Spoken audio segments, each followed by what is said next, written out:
Welcome back to another episode of Rock Boys Football. Brent Venables, the Oklahoma Sooners, by far one of the more fascinating programs across the country heading into 2025. This is a football team that, look, if you came to me at the end of November and told me that we're having the conversation around Oklahoma making the college football playoffs the back half of the season, I wouldn't be all that surprised. On the flip side, if you told me at the end of November we're having a conversation about Brent Venables being on the hot seat, potentially talking about new head coaching candidates for Oklahoma, wouldn't be all that surprised with that outcome as well. I think what fascinates me about Oklahoma is, look, we got question marks about this football team, specifically on the offensive line. But if certain things come together, you're looking at a team that can be just about as dangerous as anybody across the country going into 2025. And I think what really sparked this episode and what really highlights why Oklahoma is such a fascinating team, you saw Josh Pay come out and put Oklahoma in his top 10 going into 2025, his preseason post spring rankings.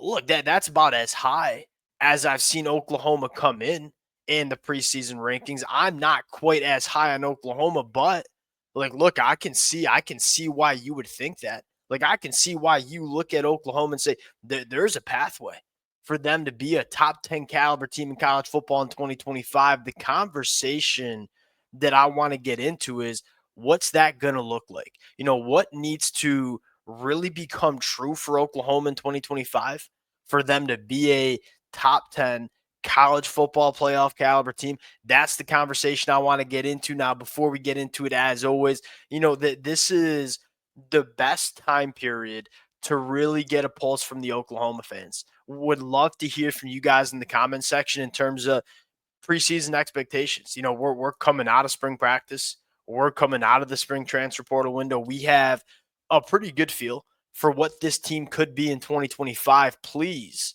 let it fly in the comment section. Appreciate y'all rocking with it. If y'all do enjoy the content, consider subscribing to the channel. Without further ado, let's get into it now. Number one, and we don't have to spend much time on this because it is quite obvious, and we've already talked about it a lot.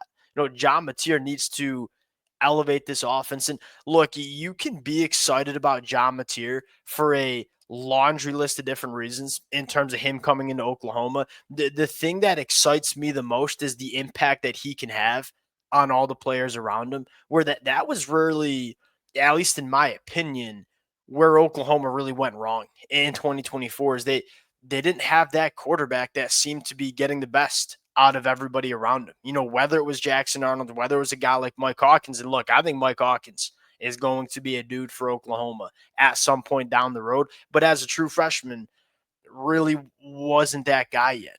You get a guy in John Mateer, and what you hear from him in spring practice, it's not only John Mateer is as advertised. Like, you don't have, I'm not all that surprised to hear John Mateer is playing very good football in spring practice for Oklahoma, because I saw him do that all in 2023 at Washington State. I think what fired me up the most is what you heard about a guy like Deion Burks, or what you heard about a guy like Giovanni Gibson, or what you heard about a guy like Isaiah Satania. It seemed to me that John Mateer was making everybody around him better, which is really a sign of a special football team when you have a quarterback that can do that in a college football season. There's a lot of other reasons to believe it too. You bring in Ben Arbuckle, who I think is one of the best offensive coordinators in the country. Not only do you get a massive upgrade at the quarterback position, you also get a massive upgrade at the offensive coordinator spot as well. This is probably the two most important things to an offense: quarterback, play caller. Oklahoma's got some of the best in the country going into 2025. You see all these, post spring quarterback rankings. Look, if you wanted to argue that DJ Lagway might be a better quarterback than John Mateer in 2025, I'm not going to get up there and argue about that. But if you don't have John Mateer inside your top 8 in the country going into 2025, I think you're out of your mind. And so that's kind of where Oklahoma is, where you got the two most important things right to run a good offense with your quarterback and play caller. Does that kind of resonate and permeate throughout this Oklahoma offense? Because I do think you have the skill around John Mateer to put together a really good offense. Now, number two, it's the offensive line, right? And that's kind of been our conversation throughout spring, is like, If you tell me this Oklahoma offensive line, look, I don't need it to be top 10 in the country. I don't think it's going to be top 10 in the country. I just need solid. I just can't have an Oklahoma offensive line that's a liability because you could have put John Mateer behind that offensive line last year. Probably wouldn't have been all that pretty. It would have been better than what you saw in 2024, no doubt about that. And I think one of the things you love about John Mateer is one of those quarterbacks that can make it work even when it's not perfect. But if you want to be a top 10 team in the country, this offensive line can't be a liability. And that's in two different departments. One, we got to run the football significantly better than we did last year. You're bringing Jaden Ott. You have the running back one to do that. We also got to keep our quarterback clean. Now, again, I think what's really important is you have, in my opinion, one of the more proficient escape artists.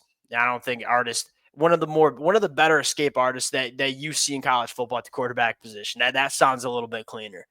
John Mateer knows how to get himself out of trouble, which was not really the case with a guy like Jackson Arnold. Now, Mike Hawkins gave you that ability, but he was still a true freshman.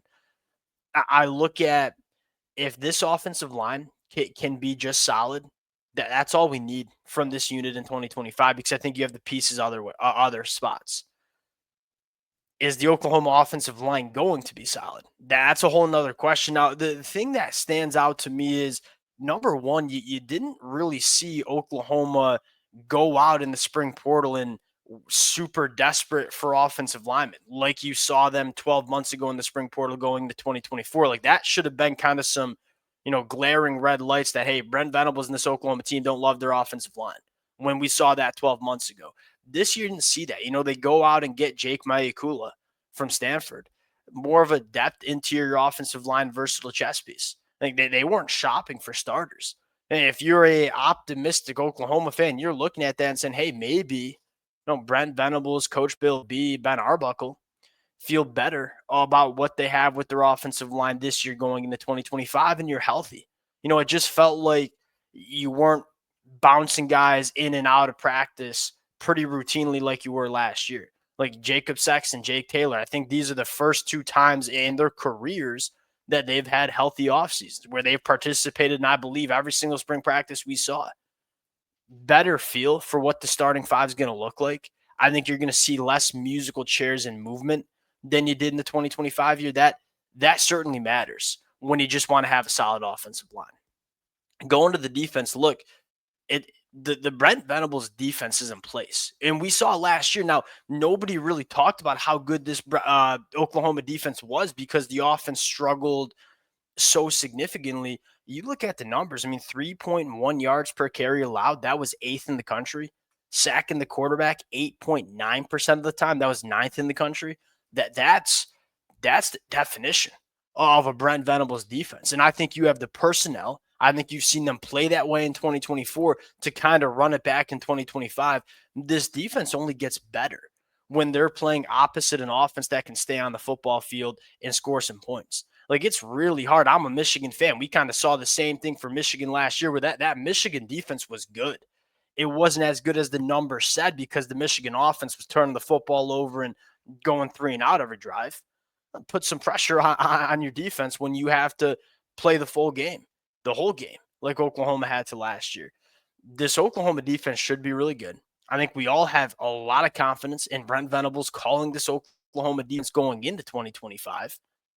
Now the question is, hey, can it take that next step because the offense is better in the 2025 year? But you make no mistake about it. This team, you can have question marks about the depth and experience in the secondary. I personally don't, but I understand why people do. I don't think it matters because I think this front seven is going to have the ability to dominate football games like we've seen some of the best Brent Venables coach defenses do in the past, specifically at Clemson. The last thing that probably needs to happen is you got to get some early momentum. And you pull up the schedule, even last year for Oklahoma, like Oklahoma won their early games, but there was no momentum within this team. Like, I think every Oklahoma fan watching those wins early last year were like, yeah, I mean, it might say we're 3-0, but we could tell we got some serious problems with this football team. This year, you have the opportunity to get some early wins, but also kind of build some momentum. Like, I look at that week 2 game against Michigan, one of the games, and again, as a Michigan fan, I'm most excited for. That's a game where you win that game and you start feeling a little bit different about your ball club going into the rest of 2025. That's a game should fire up Oklahoma fans. If you wanted to play Michigan, you want to play them in early September. Like this is a Michigan team that is going to be going on the road to Norman, Oklahoma, with a true freshman quarterback playing against the Brent Venables defense with a very good front seven. And I'll tell you this, we already got question marks with this Michigan offensive line. You're fired up. You look at that game and say that's a top 20 team coming into our stadium that we feel good that if we play our best football, we can come out on top. That's very exciting for Oklahoma fans. You win that football game, you start 2-0. You got to go on the road to Temple. You should win that game even if you play it in Antarctica. Then you come back home and play Auburn. Auburn's a very good team this year from a personnel standpoint. There's a very good chance Oklahoma goes 4-0 going into the bye week. You play Kent State, you start 5-0 going into that Texas game. There's a real chance that you're 5-0 playing Texas in early October. That's where you want to get if you're Oklahoma. Hey, whether you go out and beat Texas or not, you're sitting there in the middle of October with a lot of confidence. And with the college football playoffs, very much a conversation because you've probably already notched 2 top 25 wins in Michigan and Auburn. The schedule sets up for Oklahoma to get some legitimate early momentum in the 2025 year. They addressed as much as they could. They addressed the problems with this football team in the 2024 year. Again, I understand why people across college football are skeptical of a team like Oklahoma because it was not good last year in 2024. If it comes together, if things fall into place for Oklahoma, they have the players, they have the star power, they have the star power at the positions necessary, aka the quarterback spot, to be a very dangerous football team in the SEC. We'll see if it plays out that way, but as you start coming out of spring practice, coming out of the spring transfer portal, you're looking at this Oklahoma team and saying there could be some juice here if things fall the right way. We'll close it out there. Appreciate you guys rocking with it. If y'all do enjoy the content, consider subscribing to the channel, and we'll talk to y'all later.